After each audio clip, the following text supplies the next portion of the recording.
or orientation. And of course, I would like to extend our deepest gratitude to Sundin, Mark, Ma'am Donna for allowing the Magsaysay to be one of the partners in producing highly competitive Filipino seafarers. So, kumusta kayo, ma'am? Ingat, update kape. Very big.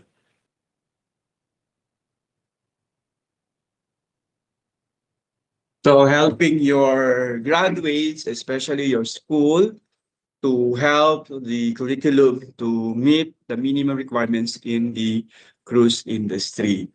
So we are Magsaysay Training Center, the developer from the Cruise Career Preparatory Program. So before we proceed with the orientation proper, I would like to present our company.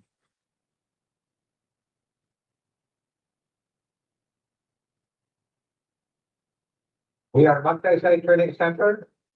Train with us. Let us help you navigate your future. Narinig ba? Diyan.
MPC's strength is derived from its collaboration with the MOL, Magsaysay Maritime Academy.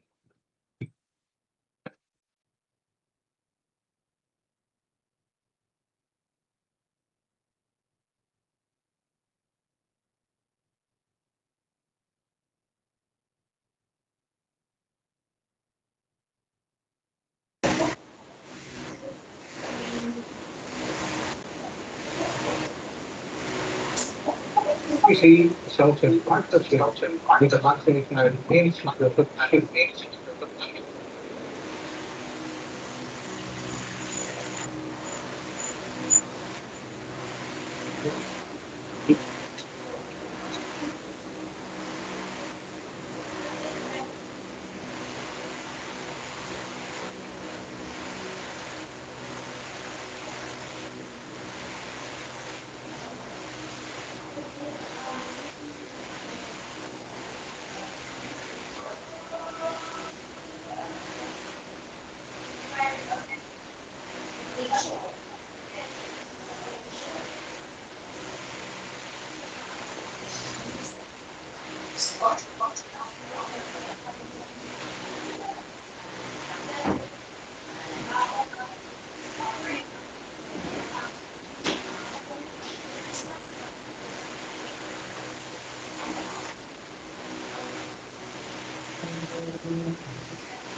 I think safety and quality training is the main priority.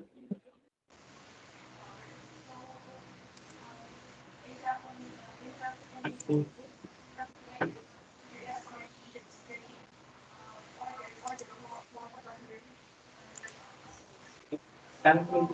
we are skilled and competent.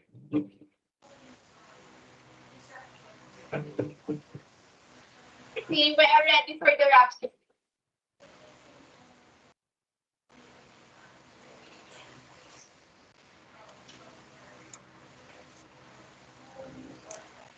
Part-time journey begins sa Pagsaysay Training Center.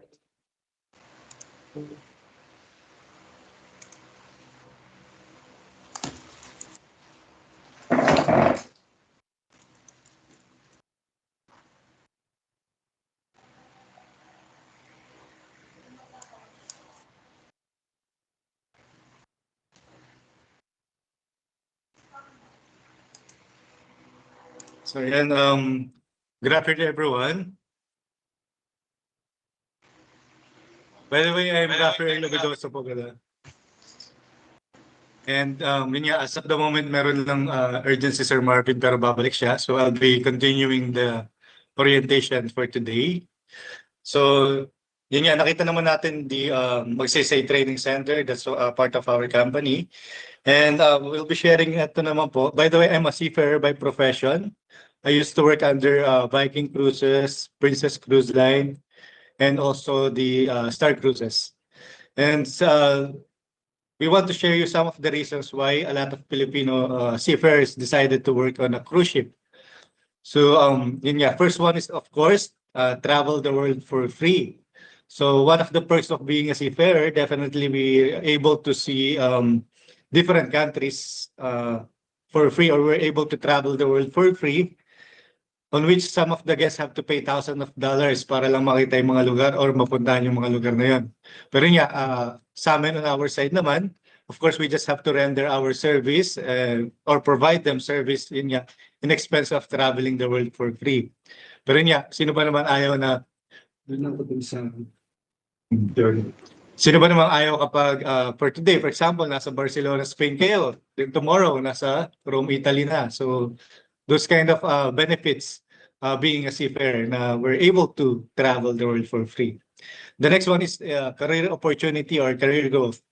So working on the cruise ship, definitely since napakaraming position available on a cruise ship, since hindi lang naman, we're not talking about just hundreds of employees or crew members on board. We are talking about thousands of crew members on which they are working on different department as well.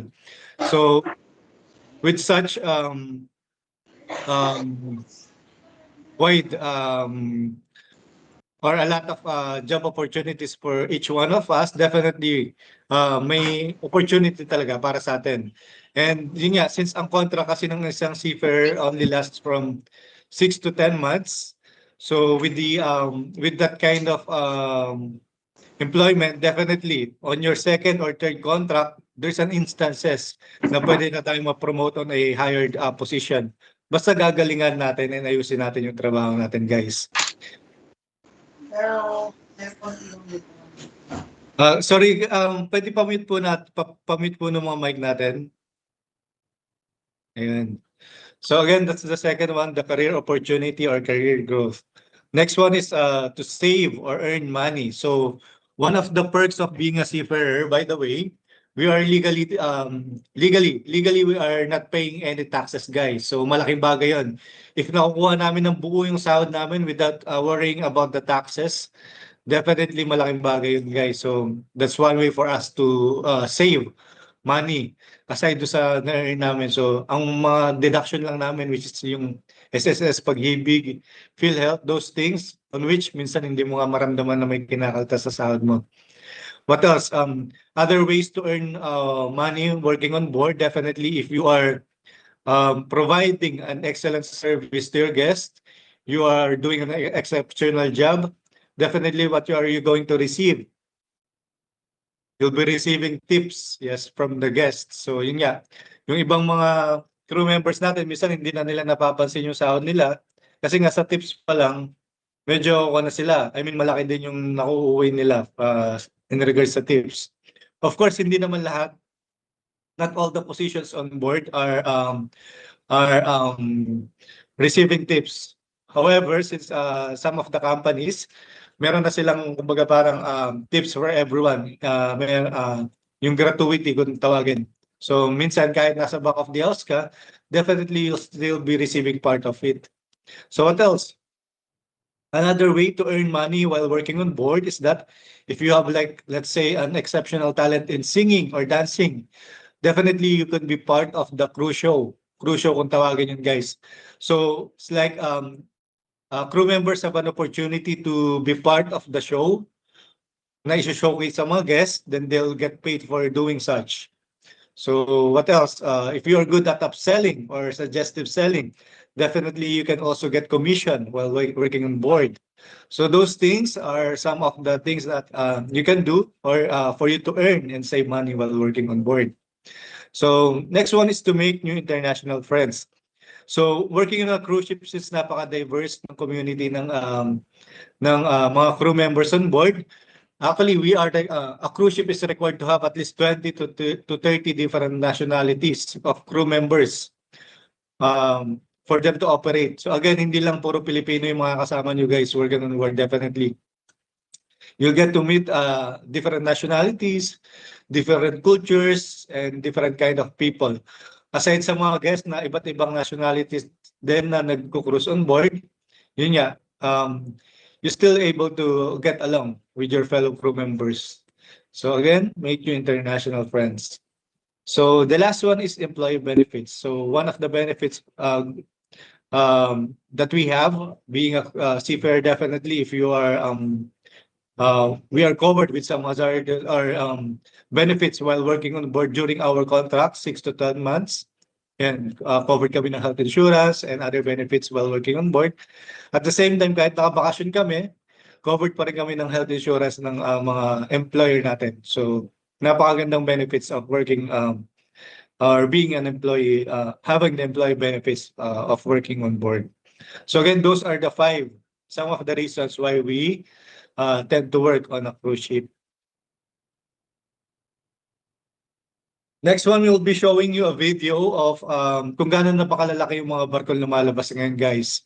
Since this program is really intended to connect the bridge between the industry and your university, because we wanted to have a future pool of money na i-deploy natin sa mga cruise ships. Since again nga, sa sobrang lalaki ng mga barkong lumalabas ngayon, there's really a demand for different kind of positions or job opportunities on there. So just to show you some of the biggest cruise line that existing right now.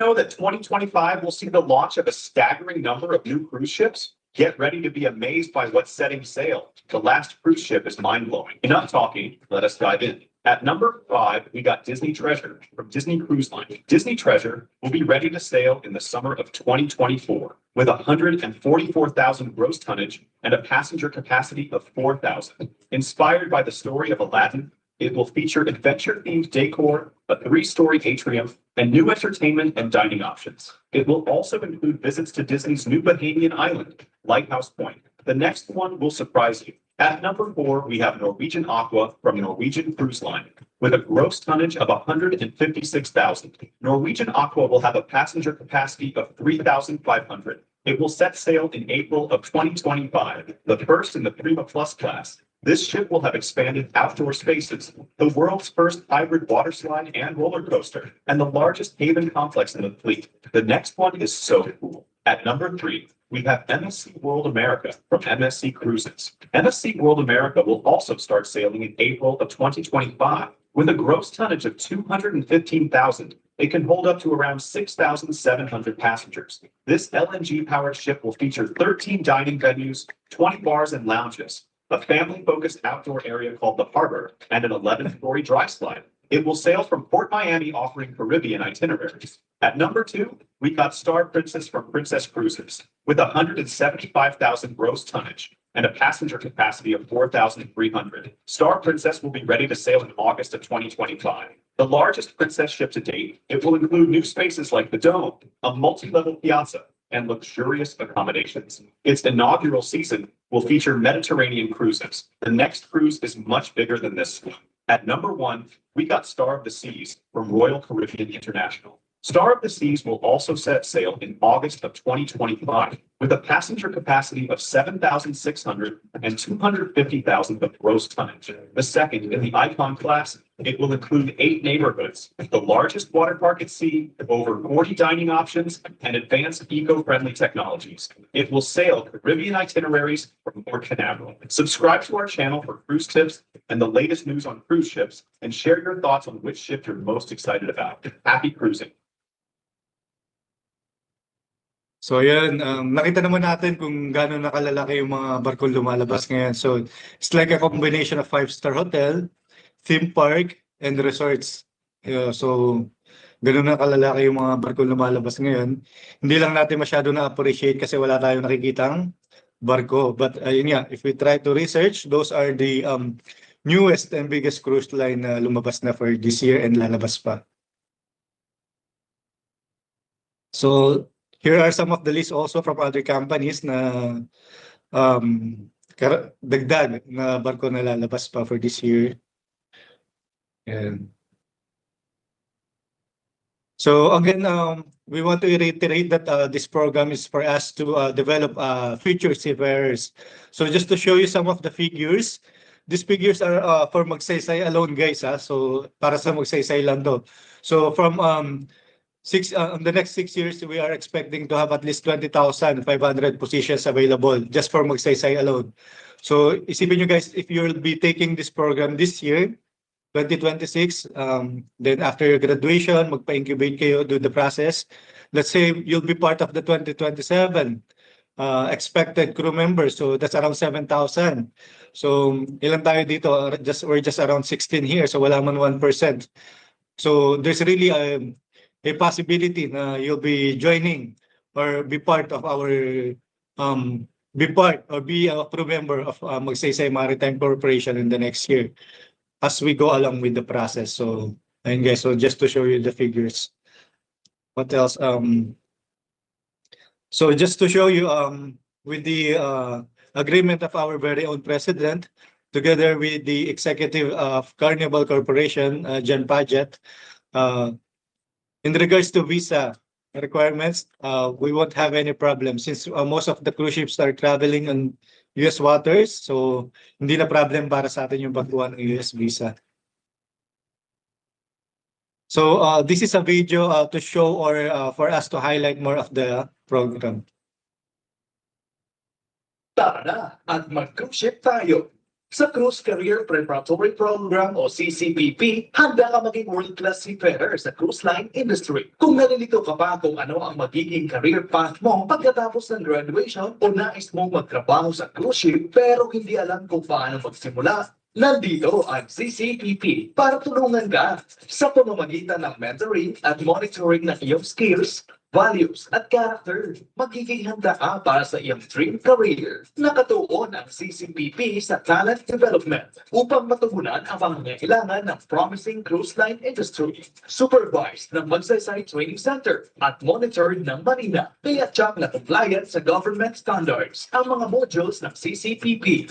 Makakasama mo rin ang well-experienced trainers na tutulong sa iyo sa iyong CCPP journey.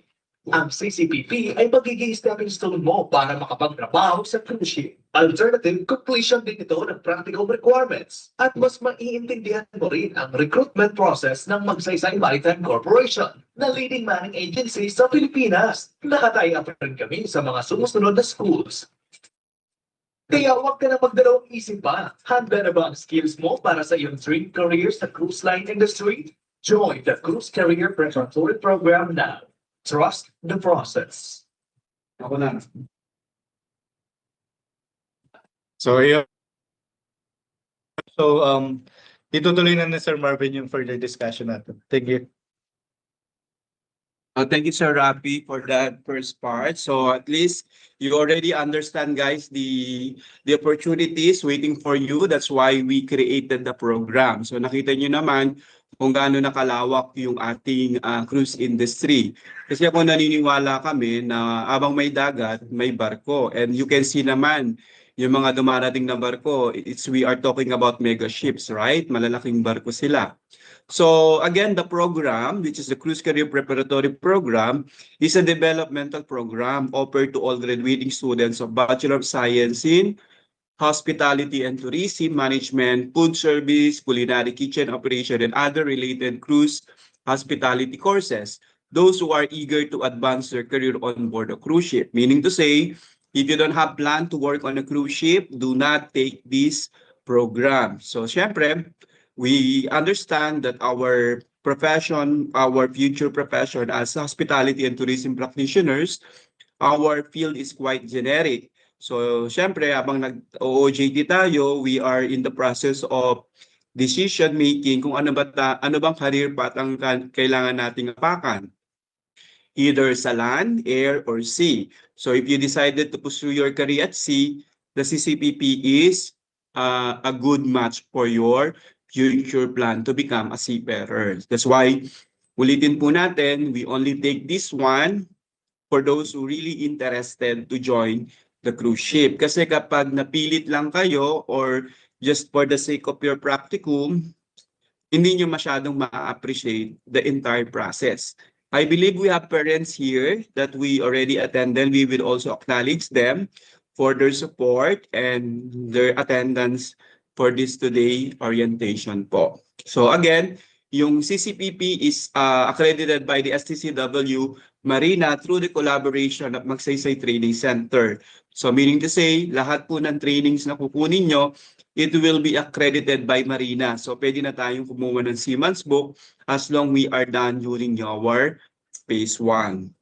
So again, as our commitment, it is not only fulfill your academic requirements, but also enhance your career prospect for this growing field of the cruise hospitality. Meaning to say, our program, it will be training from training to employment. Ganun po yung aming pinaka-objective. In order to specialize, in order to what I call this one, to customize the journey of our training, we have a team, which is the Preceptorship Management. They are the one who operated and implemented the Cruise Career Preparatory Program. They are the group of professional seafarers. Their commitment is to develop young people like you. No? So, this is our primary objective. Siyempre, to incubate hospitality talents for world-class seafarers. Hindi lang kami magpapatraining, bagkus we will want to produce a quality and world-class training. And of course, at the end of the day, we make sure our talents or participant must be physically and emotionally prepared before they go on board. Dapat po ready sila. Siyempre, iba po yung buhay sa barko, iba yung buhay sa land. Lalo na ngayon, pag you're planning to work on a cruise ship, there is a specific training talaga na kailangan natin i-undergo. That's why we have a mandatory STCW courses in accordance of Marina requirements. And then talent development. So we make sure we will evaluate your own passion, desire, kung saan kayo naka-align on your specific talent, either sa food cooking, F&B, housekeeping, or other services related in the hospitality. And we also have a strong industry colleges and university linkages, meaning to say, we seek to collaborate with the different colleges and university, particularly in LNU, to establish robust pipeline in industry connections. Meaning to say, we help the school, the graduates to have a bridge in the academic curricula, practical to industry-based, particularly in cruise ship operations. And of course, ito nga yung sinasabi ko, yung career specialization for graduates, we need to understand while you're doing your OJT or now, you need to think ano ba ang gusto nyong magiging career path. Working on land, sea, or air. If it is sea, the Cruise Career Preparatory Program is for you. So our committed to assisting graduates from the students from the various higher education institutions who aspire to specialize career in the cruise industry. And of course, lastly, we see to it that we are aligned with the curriculum alignment with the CHED standards according to the CMO number 62 series of 2017. Okay? So sir, paano po kami makasakay ng barko? Ito na. So, in order to become a seafarers, you need to undergo with 4 phases. Yung phase 1, phase 2, phase 3, and phase 4. So phase 1 is all about Marina, STCW courses. Ito yung ating mga mandatory training requirements. Ibig sabihin, lahat ng mga aspiring seafarers, they need to undergo these STCW courses. Yung tinatawag nating SOLAS convention, ito yung basic training. Kasama dito yung firefighting, first aid, personal safety and social responsibility, personal survival techniques. Ito yung magtatalon kayo, magpa-firefighting kayo, CPR, etc. and so on. Crowd and control management is also very important. And of course, your safe security. And then after that, I believe we have a phase 2, but for you, you are not required to undergo for 30 days because you have prior OJT naman before, no? So, and the phase 3 is the incentive monitoring and development chosen career path on providing 100% job local assistance. So during your phase 3, you can undergo incubation either after the phase 1 or phase 2 or after the graduation. Pwede yun. So pwede ba ako magpa-incubate after 2 years? Pwede. Kasi your certificate, it will be valid for 5 years. Pag naisipan nyo, after 3 years, din kayo magbabarko, okay pa rin yun kasi valid pa rin yung mga certificate. At least, nakatipid na kayo ng expenses nyo yun. Okay? And then the phase 4, it will be a pipeline period, is a money endorsement. So, make sure you are physically and emotionally ready before we endorsing you to the fleet for the specific vessel assignment. And then, make sure you have 100% travel ready. Pag sinabi natin travel ready, your passport, seaman's book, yellow fever is still are valids, no? So, yun ang phase 1, phase 2, phase 3, and phase 4. Siyempre, if you want to become a successful in any field of industry, for example, if you're planning to put up your business, ang una natin gagawin, you should have your capital. So, meaning to say, you need to invest 42,000 during your phase 1. Okay? So, bakit sinabi natin investment? Kasi may balik ito sa inyo. Plus, hindi po namin siya masabing paid internship ito kasi technically, when you are planning to apply working on a cruise ship after your graduation, ganun din naman ang pagdadaanan nyo. You will take all the necessary trainings na kukunin nyo. Ang kagandahan dito, you will be doing in the dual purpose. Part of your academic plus in preparation of your plan to work on a cruise ship. So yung phase 1 natin, that is 20 days, at is included na po yung board and lodging dito, complete meals, breakfast to dinner. You have also your accommodation, accommodation for 4, maximum per person. You will be staying in the residential unit. Plus, your transportation to the training site is also part, but not the transportation from Dagupan to Manila. So hindi po kasama yun yung papunta dito sa Manila. Kasama na rin dito po yung ating medical, your insurance, your accident insurance, plus your uniform. Kasama na rin dito yung ating regular uniform, yung ng long sleeve. And then you have also your completion day. So yung phase 2, just set aside, you are not required to undergo with the phase 2.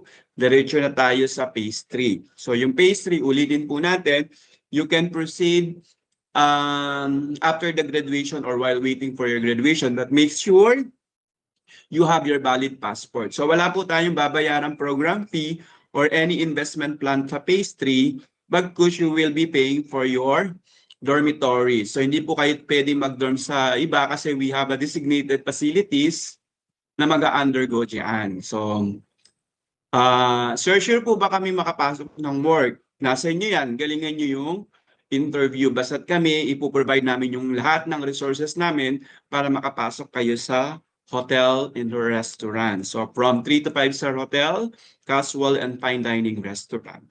And the last one is phase 4, which is the pipeline program. You will be endorsing you to specific fleet or specific vessels. Again, on your phase 4, we don't collect fee and no placement fee. Kaya kung titignan nyo, investment is phase 1 lang.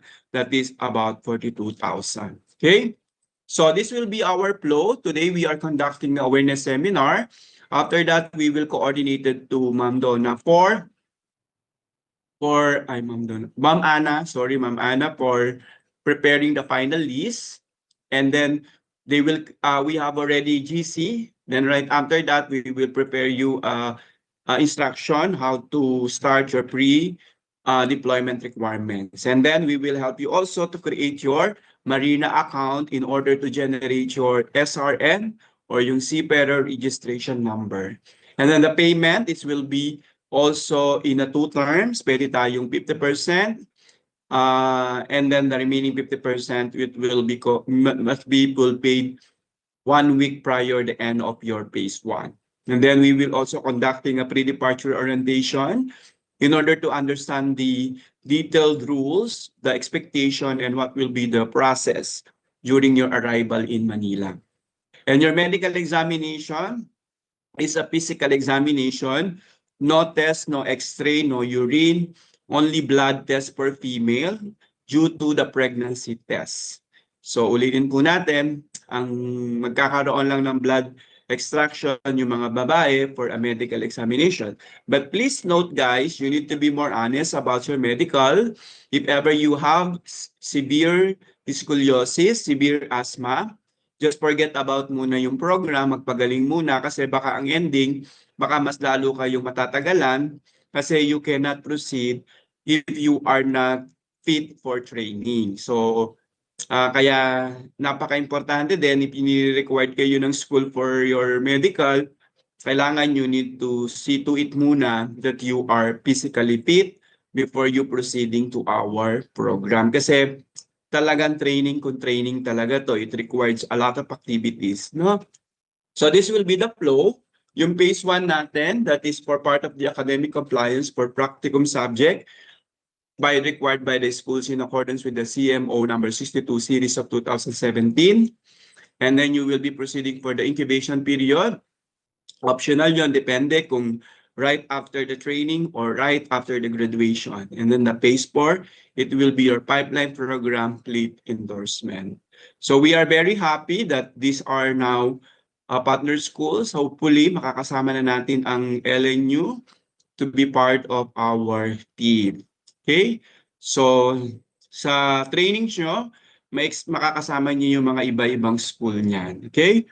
And then we are happy that we are commended by the Commission of Higher Education because we promote employment. We promote opportunity to the young people like you.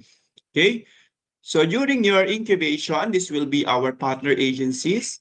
Remember guys, as a fresh graduate, it is really difficult to apply directly from the hotels na kailangan muna tayong dadaan ng mga local manpower agencies. So ito yung mga local manpower agencies that they have a series and plenty of partners within the Philippines from 3 to 5-star hotel, casual to fine dining restaurant. Okay?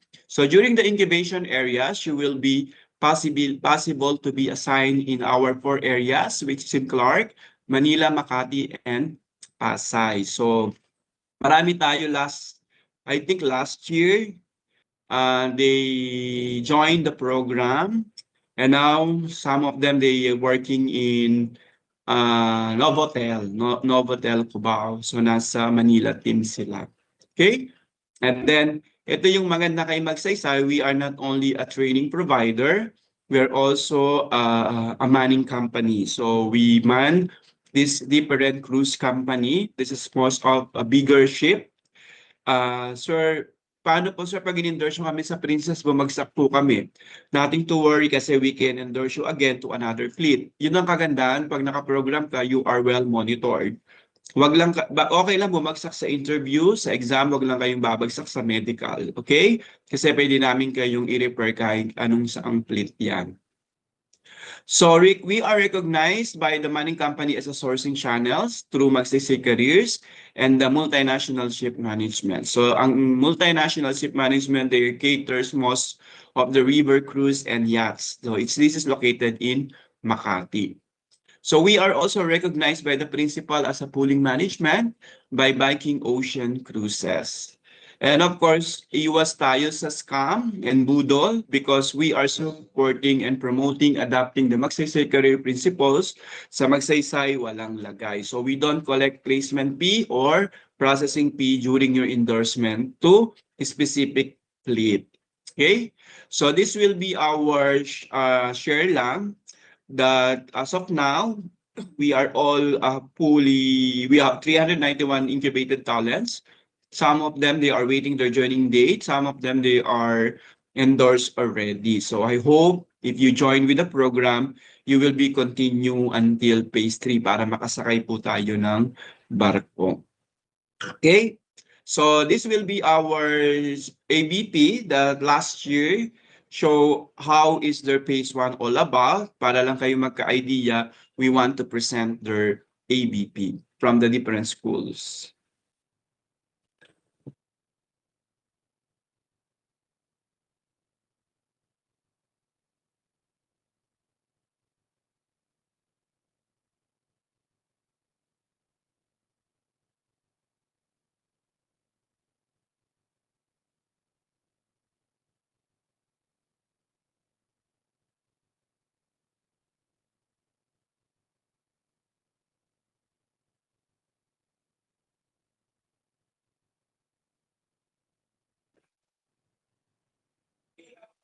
Sabi na yung gusto niya. Eusebio. Kalitan.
Ano?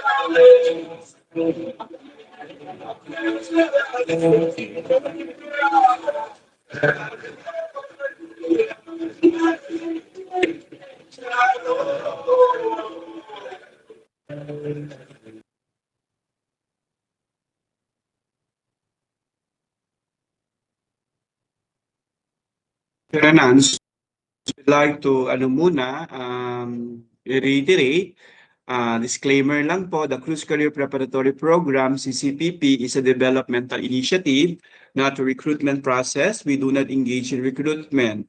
No promises for immediate ship employment. Baka kasi isipin nyo, may seaman's book na kayo, you can ready to go. Hindi po ganon kasi we have a process in order to join the ship. Our focus is on personal, professional development, providing opportunities for growth, and helping participants, of course, to become a world-class seafarers. And trust the process. Okay, so before we end up, so we would like to open our floor for the Q&A portion. If you have more questions po.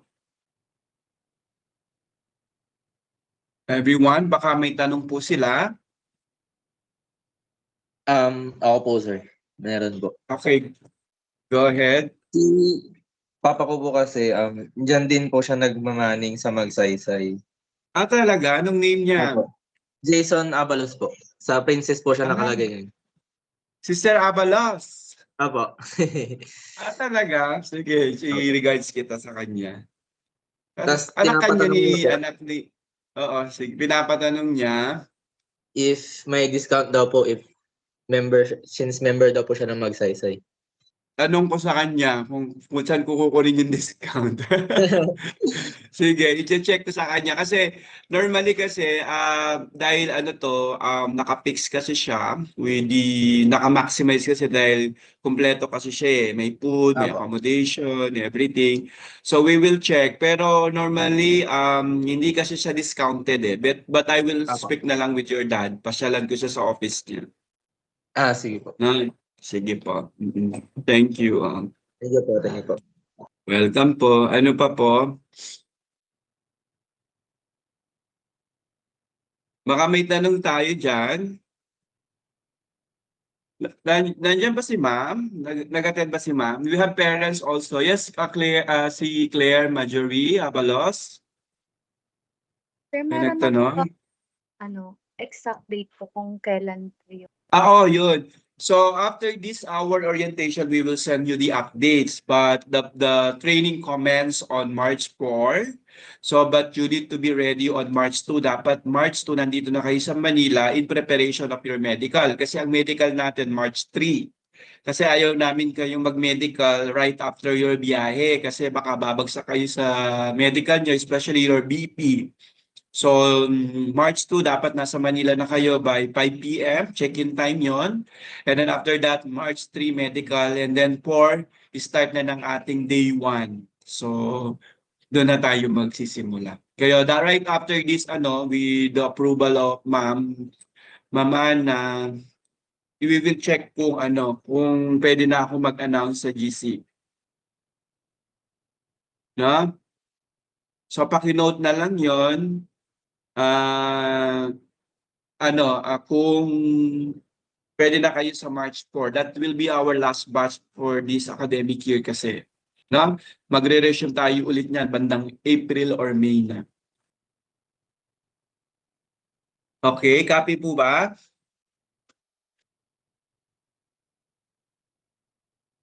Okay, ano pa pong tanong?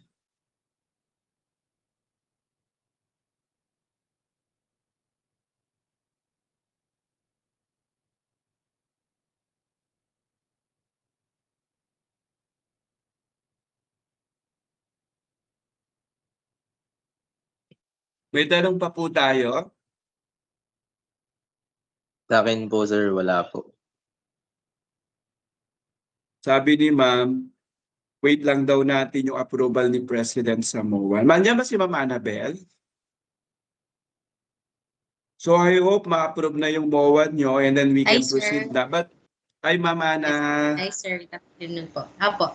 Good Waiting na lang, afternoon sir. po. Bali, mag-update po sila either Friday nila secretary ni chairman. Correct. Kung ano. Pero pwede na ako mag-send ng update sa GC nila regarding yung pag-register ng Marina account. Pero wag muna sila magbabayad. Para lang Sige, ma-reserve sir. na natin Sige po, yung sir. name nila. Tapos yung mode Yes, of sir. payment nila, ma'am, di ba? They will pay directly with us or sa inyo po? We'll wait po, sir, kung ano po ang inonote din ni President, ni chairman doon Apo. sa MOA. So, malalaman po natin this week, sir. Apo. Sige po. Bali guys, Yes, sir. yung 42 we will check pa kasi may mga taxes pa yan. I-discuss pa namin ni Ma'am Annabel. No, ma'am? Yes po, sir. Opo. Okay po. Thank you, ma'am, for joining us, ha. Sensya na delay. Okay lang, sir. Meron Si din akong Denmark. first meeting. Oo. Nandiyan si Denmark. O, busy din siya. Nasa meeting siya. Easy, sir. Regards mo ako kay Din, ha. Sabi mo, Yes, hindi sir. pa kami nakapasyal dyan. At hindi pa rin siya nakapasyal sa Manila, kamo. Okay. Sige, Opo. sir. Happy po. May mga tanong pa tayo, dear aspirant seafarers?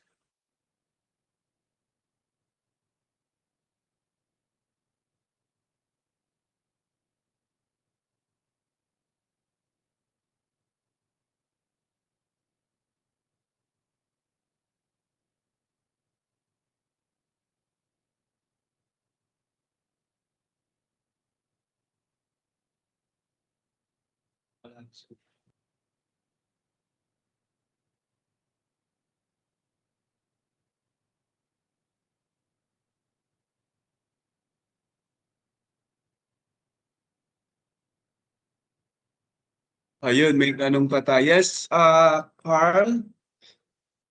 Ano daw po yung mga need po dalhin pag pupunta na po ng Manila? Ayun, so we will discuss that sa February 23 for our pre-departure orientation. So standby lang kayo. Pag-pray muna natin na sana maging okay yung MOA natin, ha? And then we will proceed na para tuloy-tuloy na yun. Pero we will discuss detail yan during your PIDOS. Okay? Sige po, sir. Thank you po. Welcome. Sige. Ano pa po?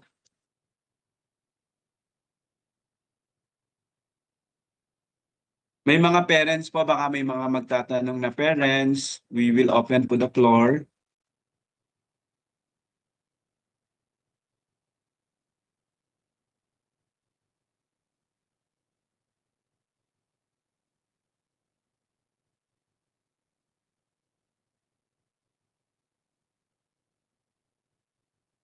Wala na po tayong tanong.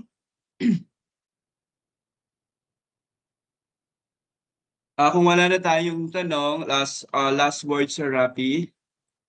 Wala na. Si Ma'am Annabel, baka may last words pa po, may message pa po. So far, wala na, sir. Waiting na lang po sa MOA talaga. Okay, thank you so much, ma'am.